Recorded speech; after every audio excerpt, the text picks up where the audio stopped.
The WNBA Finals are set with the Las Vegas Aces taking on the Seattle Storm in the bubble. It was a historic season, and witnessing the history firsthand was Matt Kallio, the first Canadian to ever ref in the WNBA. To be a part of a very select group, I think, it's a huge honor. This is Caglio's second year as a WNBA ref. He grew up in Canmore, Alberta, and started to ref basketball games in junior high, never dreaming he could do it professionally. I think the proudest part is just bringing that back home and knowing that our referee groups back here know that that's a potential, that there are refereeing opportunities at the professional level. He has called basketball games around the world, whether it be for FIBA or the G League, but will never forget reffing his first WNBA game.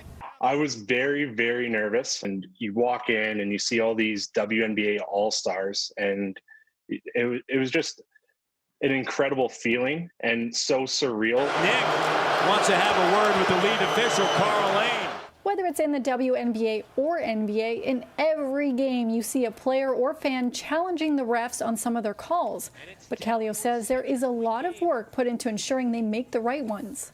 There's a lot of behind-the-scenes work that nobody gets to see. We'll watch tape in advance on our own, but then with the crew, we'll talk about their offense, their defense, key players. We try to really predict what the coaches are going to do with their adjustments.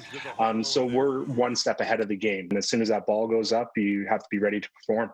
Caglio just flew back to Canada from Florida, where he was living in the bubble scenario with the WNBA teams.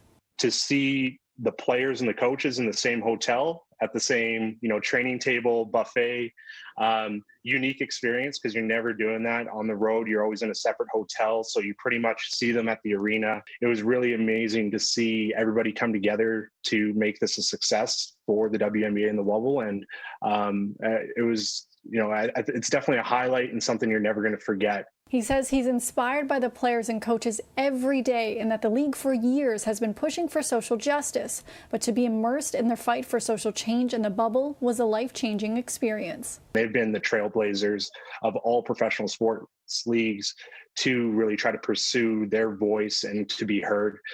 So to be there in the wubble and see the advocacy, to listen, to learn, to be around the Say Her Name campaign, to be a part of Say Her Name campaign.